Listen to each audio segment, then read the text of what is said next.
Hi, I'm Charlotte Moore, Irish Rep's Artistic Director. And I'm Kieran O'Reilly, Irish Rep's Producing Director. And I'm Amy Holmes, Executive Director of the Adrian Brinkerhoff Poetry Foundation.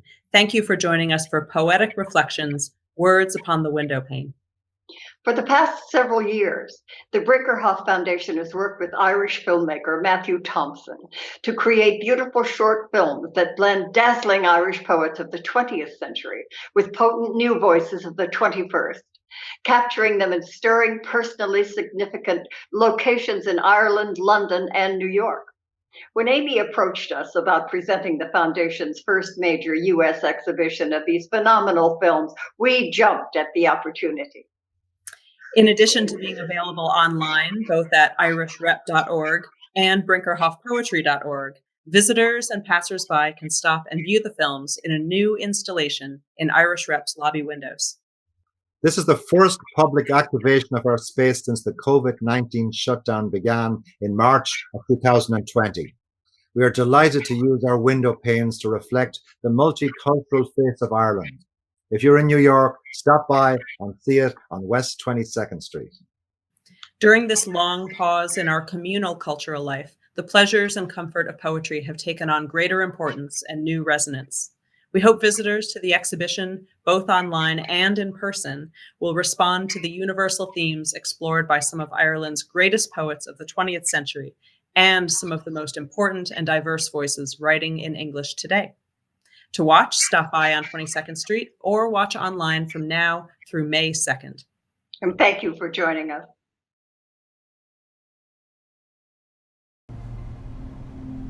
When all the others were away at Mass, I was all hers as we peeled potatoes.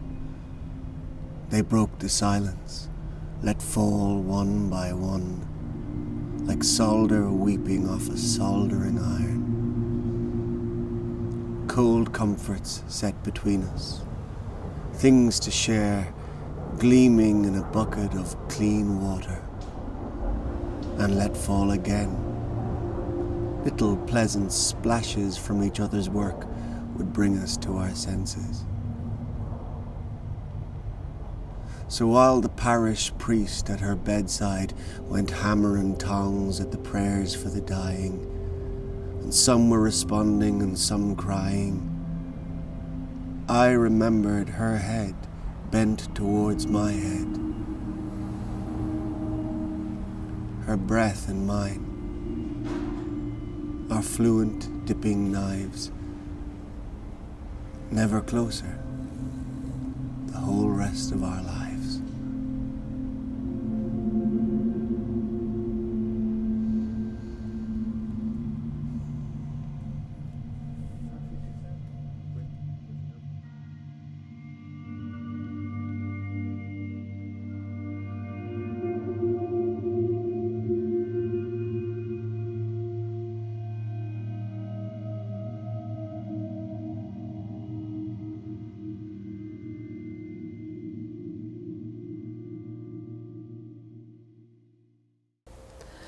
Between my finger and my thumb, the squat pen rests snug as a gun.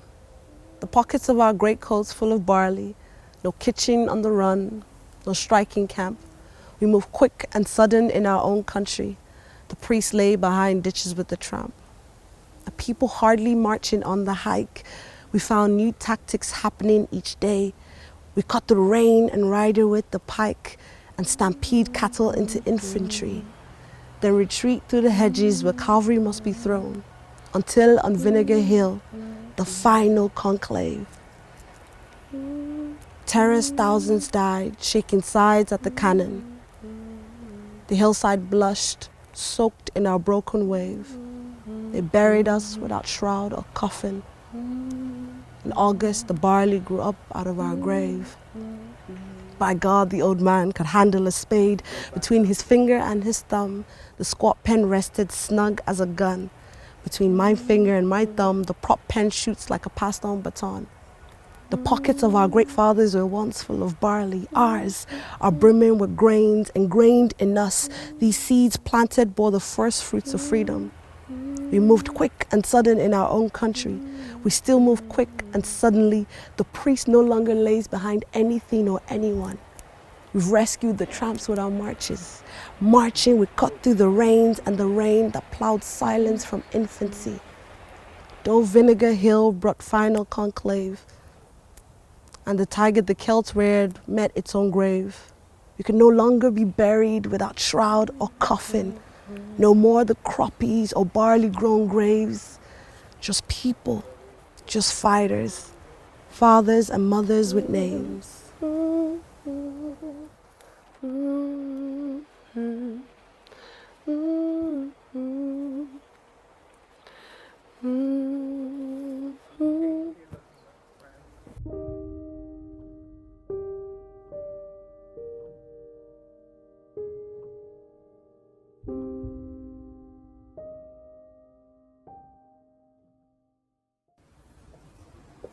Hope is the thing with feathers that perches in the soul and sings the tune without the words and never stops at all. And sweetest in the gale is heard, and sore must be the storm that would abash the little bird that kept so many warm. I've heard it in the chillest land and on the strangest sea, and never, in extremity, it asked a crumb of me. Hope is the thing with feathers that perches in the soul and sings the tune without the words and never stops at all. And sweetest in the gale is heard, and sore must be the storm that would abash the little bird that kept so many warm. I've heard it in the chillest land and on the strangest sea, and never, in extremity, it asked a crumb of me.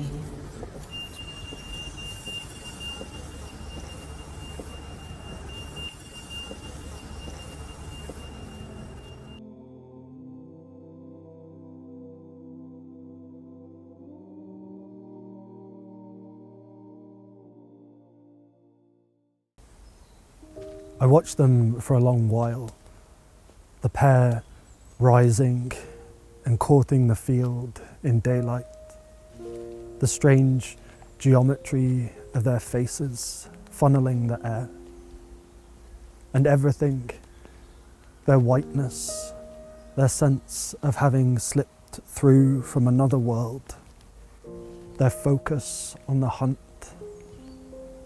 In the end, it all comes down to their silence, the way each feather disperses the air, how each wavers. And I wonder what omen it is to see two barn owls hunting in mid-morning, so quietly secretive. For surely there is something in the slow spread of the wing, the moment of inverted flight, the living thing pulled from the earth and lifted.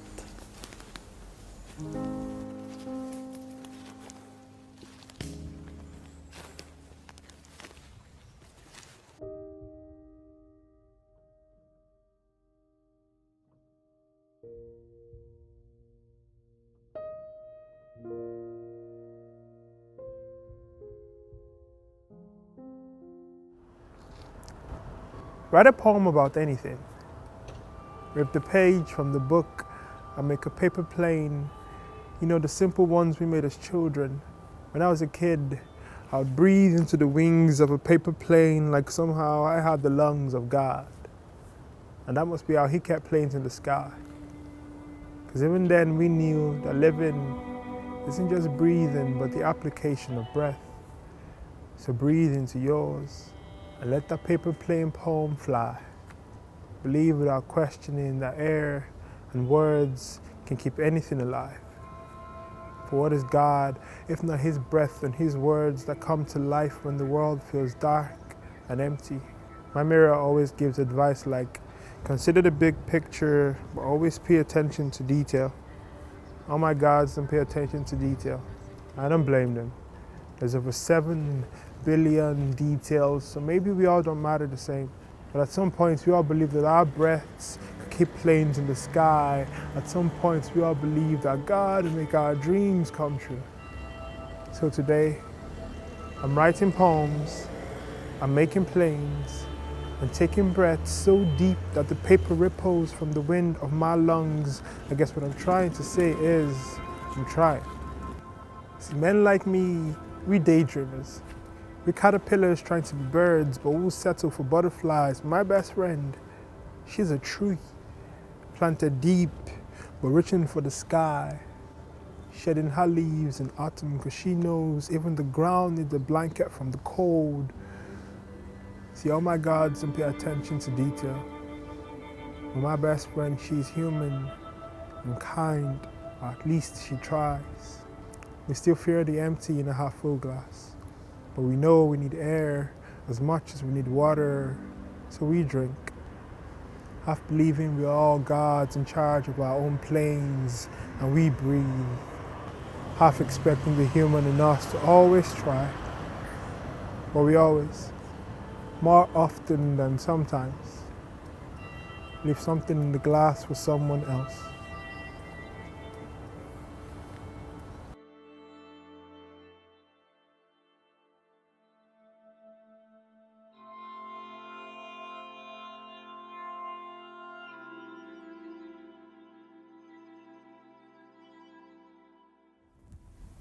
She pressed his shirts to her last days,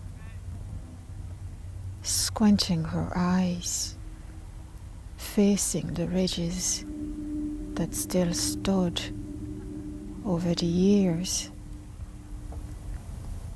Steam iron could not do. She liked the old ways, the iron of coal. It stayed in a cabinet, a jewel, a recipe for her lover. An alloy boxed, a dumbbell's mass shaped like a crocodile's head.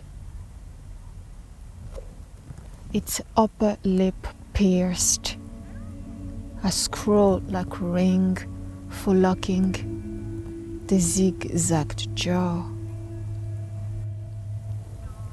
The handle, a skewed on the alligator. Hot charcoal was placed inside the box for her. Quiet, sitting, a short in hand, she waited for the metal to heat. Then used the iron, the same as a modern one, feeling each layer, the soft skin of her lover, her back, a bow, her trembling hand, a master. She pressed his shirts to her last days, squinting her eyes, facing the ridges that still stood over the years.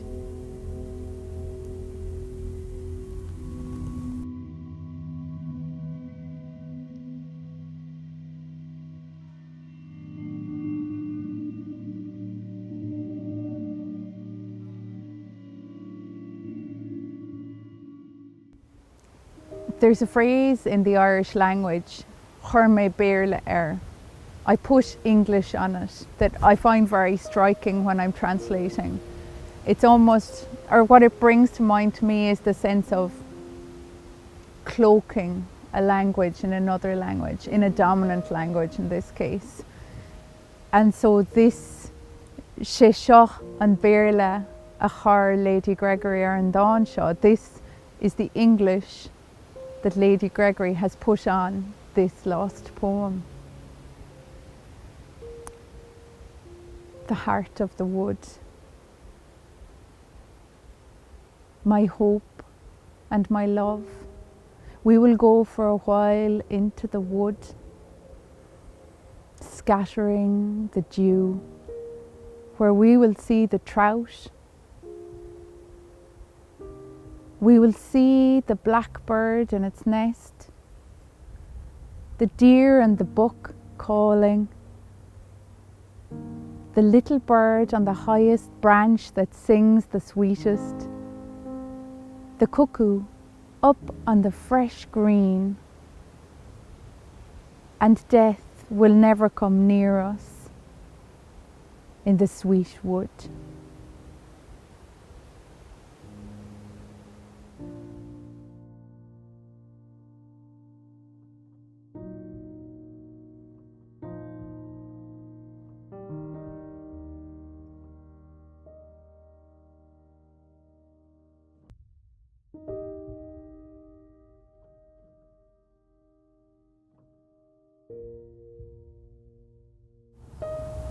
When you are old and grey and full of sleep and nodding by the fire, take down this book and slowly read and dream of the soft look your eyes once had and of their shadows deep. How many loved your moments of glad grace and loved your beauty with love false or true. But one man loved the pilgrim soul in you and loved the sorrows of your changing face. And bending down beside the glowing bars, murmur a little sadly how love fled and paced upon the mountains overhead and hid his face amid a crowd of stars.